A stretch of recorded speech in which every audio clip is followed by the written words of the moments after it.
It's finally here. After months of rumors, leaks, and endless speculations, Marvel has finally released the first trailer of Avengers Doomsday. और honestly, ये trailer जितना दिखा रहा है, उससे कहीं ज्यादा छुपा रहा है। क्या? ये क्या बक रहे हो मादर? Yeah, the more I watched it frame by frame, the more hidden details I started noticing. और कुछ सीन्स का एक्चुअल मीनिंग पहली वॉच में शायद समझ ही ना आए। इनफैक्ट एक छोटी सी डिटेल ने डॉक्टर डूम और इस मूवी के रियल थ्रेट को लेकर पूरी मूवी की थ्योरी ही चेंज कर दी। So in this video we are going to break down the trailer scene by scene, separate facts from theories और डिस्कस करेंगे वो हिडन डिटेल्स और कॉमिक रेफरेंसेस जो शायद आपने मिस कर दिए हो। एंड ट्रस्ट मी, एंड तक आप इस ट्रेलर को एक कंप्लीटली डिफरेंट पर्सपेक्टिव से देखोगे। So without wasting any more time, let's get started.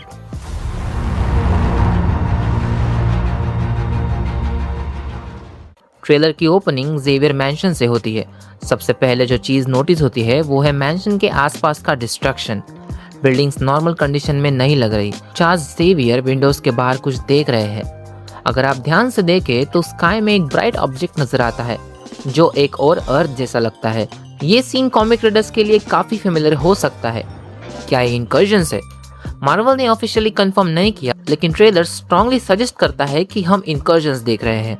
Simple words में इनकर्जन्स तब होता है जब दो अलग यूनिवर्स एक दूसरे से कोलाइड करने लगते हैं। अगर इस प्रोसेस को रोका ना जाए तो दोनों यूनिवर्स डिस्ट्रॉय हो सकते हैं। इसी वजह से जेवियर का एक्सप्रेशन काफी सीरियस लग रहा है, क्योंकि अगर ये इनकर्जन है तो स्टेक्स ऑलरेडी बहुत हाई है। अब एक और इंटरेस्टिंग डिटेल नोटिस करो। उस इनकमिंग अर्थ के सेंटर में एक ब्राइट ग्लो नजर आता है। पहले वो ग्लो थोड़ा इंक्रीज होता है और फिर धीरे धीरे फेड होने लगता है।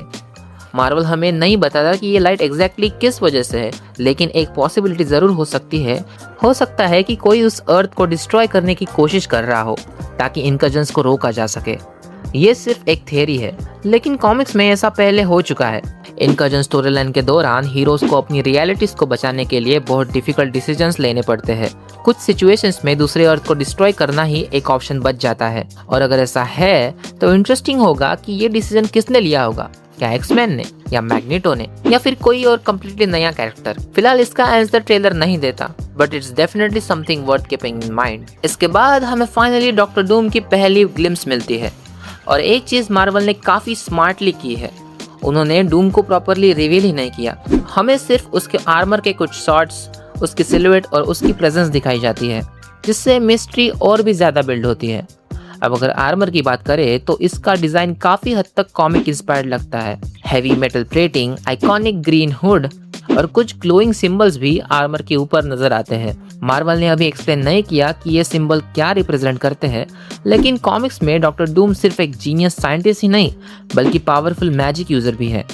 इसी वजह से फैंस स्पेकुलेट कर रहे हैं कि ये सिंबल उसके मैजिकल साइड की तरफ एक सटल हिंट हो सकते हैं। ओवरऑल डिजाइन काफी फेथफुल लगता है और कैरेक्टर्स की रॉयल मिडिवल पर्सनैलिटी को परफेक्टली मैच करता है।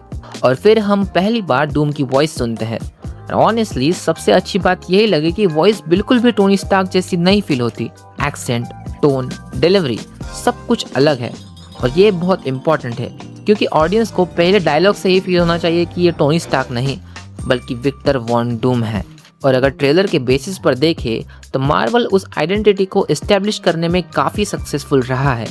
उसके बाद ट्रेलर हमें ले जाता है द न्यू एवेंजर्स टावर। और अगर आपने थंडरबोल्ट्स देखी है तो ये लोकेशन आपको इंस्टेंटली फेमिलियर लगेगी, लेकिन इस बार एक नोटिसेबल डिफरेंस है। अब टावर ऑफिशियली न्यू एवेंजर्स का हेडक्वार्टर्स बन चुका है।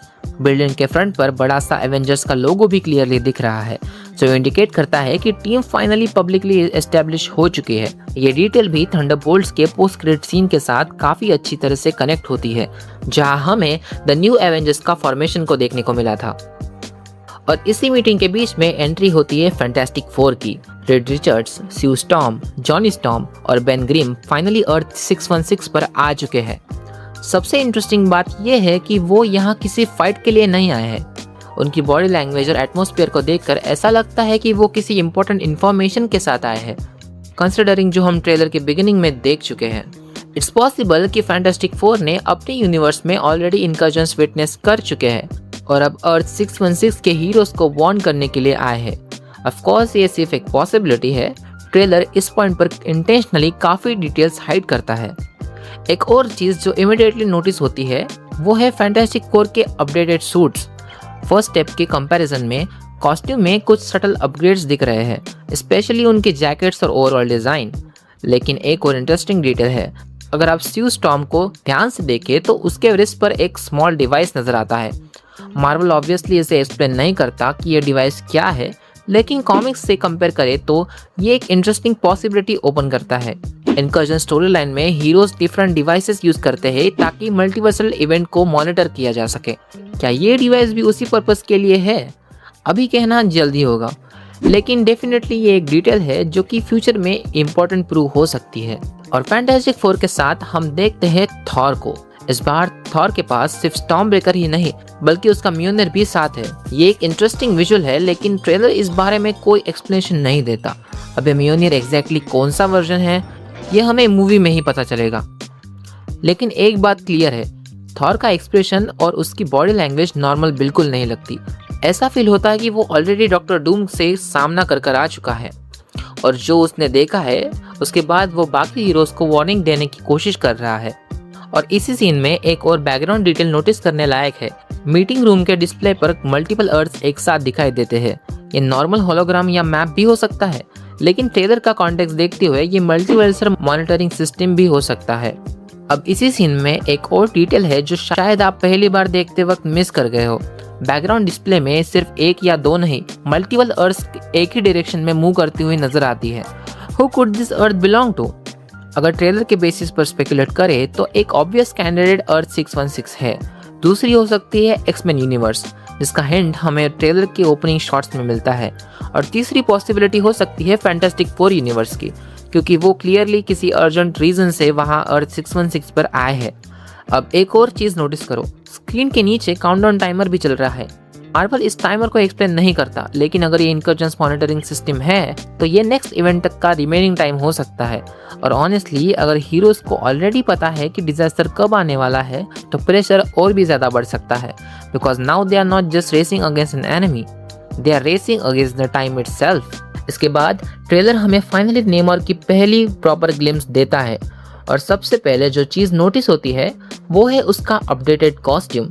डिजाइन पहले से काफी ज्यादा कॉमिक इंस्पायर्ड लगता है। स्केल आर्मर, रॉयल स्टाइलिंग और ओवरऑल लुक उसके कैरेक्टर को परफेक्टली सूट करता है। नेमोर एग्जैक्टली एक किंग की तरह अपीयर होता है। अब अगर बैकग्राउंड को ध्यान से देखें तो ये सीन पहले जितना सिंपल लगता है उतना एक्चुअली है नहीं। इनिशियली ऐसा लगता है कि हीरोज किसी डेजर्ट या ओपन एरिया में खड़े हैं, लेकिन ट्रेलर को फ्रेम बाय फ्रेम देखे तो ऐसा लगता है कि लोकेशन एक्चुअली तलोकन हो सकती है। ऐसा फील होता है कि जैसे पानी टेम्पररी साइड में हटा दिया गया हो ताकि हीरोज और नेमोर फेस टू फेस बात कर सके। मार्वल ने टीजर में इसी इन्वायरमेंट को इंटेंशनली पूरा रिवील नहीं किया था। सबसे इंटरेस्टिंग क्वेश्चन ये है कि हीरोज नेमोर के पास आए क्यों?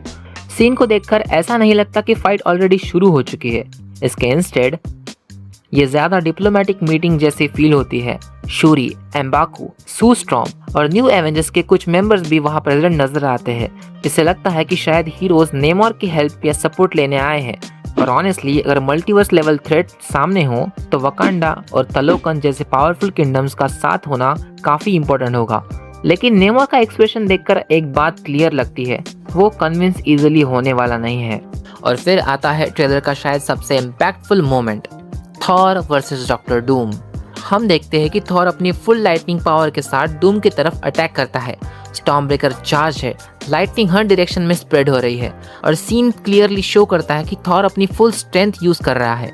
लेकिन जो नेक्स्ट होता है वो काफी सरप्राइजिंग है।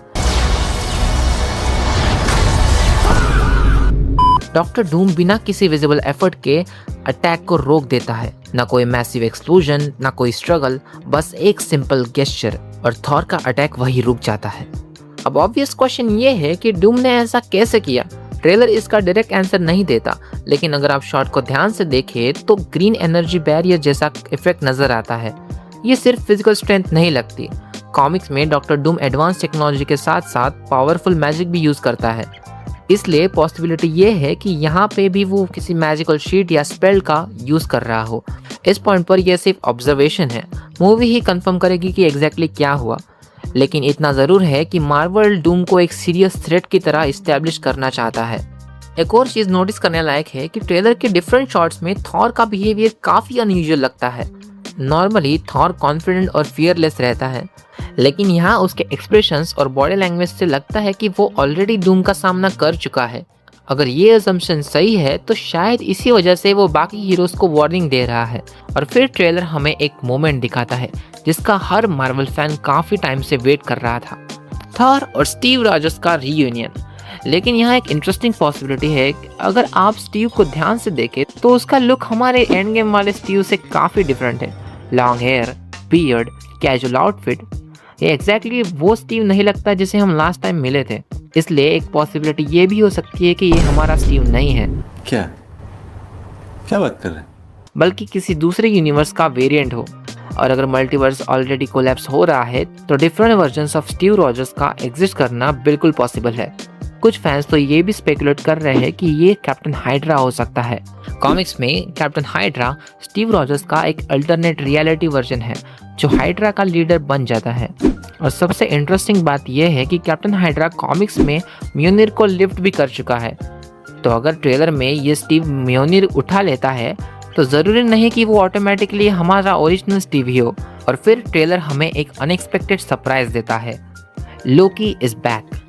सबसे पहले हमें एक मिस्टीरियस कार्ड दिखाया जाता है जिसके ऊपर यग्ड्रासिल यानी वर्ल्ड ट्री का सिंबल बना हुआ है। जिसने लोकी सीजन 2 देखा है उनके लिए ये सिंबल इंस्टेंटली फेमिलियर होगा, क्योंकि सीरीज के एंड में लोकी मल्टीवर्स को यग्ड्रासिल के फॉर्म में ही होल्ड करता है। लेकिन यहाँ एक डिटेल है जो शायद बहुत लोगों ने मिस कर दी। जो पर्सन इस कार्ड को होल्ड कर रहा है वो शायद लोकी नहीं है। अगर आप उस शॉट को ध्यान से देखें तो उस कैरेक्टर के हाथ में एक रिंग नजर आती है और ये रिंग एग्जैक्टली उसी डिजाइन की लगती है जो हमने स्टीव रॉजर्स के टीजर शॉट में देखी थी। Based on the ring there is a strong possibility that this is actually Steve Rogers holding that card and not Loki. अगर ये थ्योरी सही निकली तो इसका मतलब हो सकता है कि स्टीव किसी तरह टीवी या लोकी से डायरेक्टली कनेक्टेड होने वाला है। इसके बाद हम लोकी को देखते हैं, लेकिन एक इंटरेस्टिंग डिटेल के साथ। वो अपने गॉड ऑफ स्टोरीज वाले आउटफिट में नहीं बल्कि टीवी यूनिफॉर्म में नजर आता है। ये थोड़ा सरप्राइजिंग है क्योंकि लोकी सीजन 2 के एंडिंग में हमने उसे टीवीए में इस लुक में एक्सपेक्ट नहीं किया था। अब इसके दो पॉसिबल एक्सप्लेनेशन हो सकते हैं। पहला कि ये किसी फ्लैशबैक का सीन हो सकता है या फिर लोकी किसी रीजन से अपनी अपीयरेंस चेंज करके किसी मिशन पर हो। अब who is Loki talking to? अब बैकग्राउंड को ध्यान से देखिए। बाकी ट्रेलर में हम मोस्टली फ्यूचरिस्टिक लोकेशन, बैटलफील्ड्स और डिस्ट्रॉयड एनवायरनमेंट्स को देखते हैं, लेकिन ये सीन कंपैरेटिवली काफ़ी नॉर्मल लगता है, ऑलमोस्ट किसी हाउस या पीसफुल लोकेशन जैसा। इसी वजह से ऐसा लगता है कि लोकी शायद किसी इंपॉर्टेंट कैरेक्टर से मिलने गया है। सबसे पॉपुलर थियरी है स्टीव रॉजर्स की, क्योंकि हमने ऐसी लोकेशन टीजर में भी देखी है जो कि है स्टीव का घर। और उसके बाद ट्रेलर का टोन कम्प्लीटली चेंज हो जाता है। जेवियर मैंशन के अंदर सिचुएशन रैपिडली एस्केलेट होती हुई दिखाई देती है। रिड रिचर्ड्स अपनी स्ट्रेचिंग पावर को यूज करके सैम विल्सन को रोकने की कोशिश करता है, लेकिन येलेना इमीडिएटली अपनी गन निकाल देती है और उसी वक्त मिस्टिक भी सीन में अपीयर हो जाती है। ये सब देखकर ऐसा लगता है कि डिस्कशन या नेगोशिएशन कंप्लीटली फेल हो चुका है और अब कन्फ्रंटेशन ऑलमोस्ट अनअवॉइडेबल है। मिस्टिक की सबसे डेंजरस एबिलिटी सिर्फ शेप शिफ्टिंग नहीं बल्कि डिसेप्शन है। ट्रेलर में हम देखते हैं कि वो येलेना की अपीयरेंस कॉपी कर लेती है। ये एक छोटा मोमेंट है, लेकिन स्टोरी के पर्सपेक्टिव से काफ़ी इंपॉर्टेंट हो सकता है। अगर किसी टीम के अंदर कोई ऐसा कैरेक्टर हो जो सीक्रेटली रिप्लेस हो जाए तो कन्फ्यूजन क्रिएट करना बहुत आसान हो जाता है। अब ट्रेलर ये नहीं बताता कि ये ट्रांसफॉर्मेशन कितनी देर तक रहेगी या इसका रिजल्ट क्या होगा, लेकिन मिस्टिक की पावर्स को देखते हुए ये डेफिनेटली एक चीज़ है जिसे इग्नोर नहीं किया जा सकता। ट्रेलर में हमें एक और अनएक्सपेक्टेड मैचअप देखने को मिलता है, शांग-ची वर्सेस गैम्बिट। गैम्बिट अपना सिग्नेचर स्टाफ यूज करता हुआ नजर आता है और बाद में अपने काइनेटिक चार्ज कार्ड्स भी थ्रो करता है। जो लोग कॉमिक्स या एक्समैन फिल्म को फॉलो करते हैं उनके लिए ये गैम्बिट का क्लासिक फाइटिंग स्टाइल है। दूसरी तरफ शांग-ची भी अपना मार्शल आर्ट स्किल के साथ इक्वली प्रिपेयर्ड दिख रहा है। उसके बाद ट्रेलर का पेस और भी इंटेंस हो जाता है। हम जेवियर मैंशन के अंदर और बाहर मल्टीपल एक्शन शॉट्स देखते हैं। एक शॉट में स्टेयर्स के नीचे से एक पावरफुल एक्सप्लोजन होता हुआ दिखाई देता है, जैसे कोई फोर्स या कैरेक्टर नीचे से ऊपर की तरफ आ रहा हो। लेकिन इंटरेस्टिंग बात यह है कि मार्वल हमें इंटेंशनली ये रिवील नहीं करता कि वो कौन है। उसके तुरंत बाद हमें साइक्लॉप्स का प्रॉपर एक्शन शॉट देखने को मिलता है। वो अपना वाइजर एक्टिवेट करने के लिए रेडी खड़ा है। कॉमिक फैंस के लिए ये काफ़ी एक्साइटिंग मोमेंट है क्योंकि साइक्लॉप्स का ऑप्टिक ब्लास्ट हमेशा एक्समैन की सबसे आइकॉनिक पावर्स में से एक रहा है। इस पॉइंट के बाद trailer almost full action mode में चला जाता है। हर तरफ डिफरेंट हीरोज और म्यूटेंट्स एक दूसरे के अगेंस्ट फाइट करते हुए नजर आते हैं। एक शॉट में हम जॉनी स्टॉर्म को किसी कैरेक्टर को कैरी करते हुए देखते हैं। ट्रेलर इतना क्लियर नहीं दिखा रहा है कि वो एग्जैक्टली कौन है। हो सकता है कि स्यू स्टॉर्म हो या फिर कोई और इम्पोर्टेंट कैरेक्टर। और ट्रेलर खत्म होने के बाद मेरे दिमाग में सिर्फ एक ही क्वेश्चन आया, what if doctor Doom isn't actually the biggest villain in this movie? क्या? ये क्या बक रहे हो मादर? Okay, hear me out. पूरे ट्रेलर में हर कैरेक्टर डूम की बात कर रहा है। थॉर उससे वॉर्न कर रहा है, फैंटास्टिक फोर उसके बारे में कंसर्न लग रहे हैं, लेकिन एक चीज और इक्वली इम्पोर्टेंट है, द इनकर्जन्स। ट्रेलर बार बार हमें डिफरेंट अर्थ, काउंटडाउन और कोलैप्सिंग यूनिवर्सेस दिखाता है। और अगर कॉमिक्स को देखा जाए तो कई बार असली एनिमी कोई इंडिविजुअल कैरेक्टर नहीं होता, बल्कि सिचुएशन खुद होती है। बिकॉज जब पूरा मल्टीवर्स कोलैप्स होने लगता है तो किसी एक विलन को हरा देना प्रॉब्लम सॉल्व नहीं करता। सबसे बड़ा चैलेंज होता है अपनी अर्थ को बचाना और जितनी हो सके उतनी रियलिटीज को सर्वाइव करवाना। और शायद इसी वजह से डॉक्टर डूम के एक्शंस भी उतने सिंपल नहीं होंगे जितने पहली नज़र में लग रहे हैं। एक और चीज़ जो मुझे काफ़ी इंटरेस्टिंग लगी, RDJ ने जब डॉक्टर डूम को अनाउंस किया था तब उन्होंने एक लाइन बोली थी, New mask. Same task. New mask same task. ये लाइन काफ़ी डिस्कशन क्रिएट करती है। क्या सेम टास्क का मतलब सिर्फ दुनिया को कॉन्कर करना है या फिर दुनिया को बचाना? कॉमिक्स में विक्टर वॉन डूम एक कॉम्प्लिकेटेड कैरेक्टर है। वो ट्रेडिशनल विलन जरूर है, लेकिन कई बार उसके गोल्स जेन्युइनली ह्यूमैनिटी को प्रोटेक्ट करने का भी प्रयास करती है। प्रॉब्लम बस इतनी होती है कि उसके मेथड्स बहुत एक्सट्रीम होते हैं। अगर उसे लगे कि बिलियंस ऑफ लाइफ सैक्रिफाइस करके ट्रिलियंस ऑफ लाइफ बचाया जा सकता है तो डूम वो डिसीजन लेने से हिचकिचाता नहीं। और शायद इसी वजह से एवेंजर्स और डूम के बीच कॉन्फ्लिक्ट हो, नॉट बिकॉज उनका गोल अलग है बट बिकॉज उनका तरीका अलग है। एवेंजर्स और बाकी हीरोज हर पॉसिबल लाइफ को बचाना चाहेंगे, जबकि डूम शायद वो डिफिकल्ट डिसीजन लेने के लिए रेडी होगा जो और हीरोज नहीं ले सकते। इसलिए मुझे पर्सनली लगता है कि Doctor Doom is definitely the antagonist of the movie, but he may not be a true enemy. The real enemy could be the collapsing multiverses, the incursions, the impossible choices. Movie release होने तक हमें wait करना ही पड़ेगा, लेकिन एक बात तो पक्की है, Avengers doomsday is setting up something much bigger than just another super hero versus villain battle. ये ट्रेलर जितने आंसर्स देता है उससे कई ज़्यादा क्वेश्चन छोड़ के जाता है। और ऑनेस्टली मुझे लगता है कि डॉक्टर डूम शायद इस स्टोरी का बिगेस्ट विलन नहीं, बल्कि इनकर्जन्स और कोलैप्सिंग मल्टीवर्सेस ही असली थ्रेट है। लेकिन आपका क्या मानना है? कमेंट करके अपनी थियरी ज़रूर बताना। अगर वीडियो पसंद आए हो तो like, share, subscribe. I will see you guys in the next video. Until then, take care.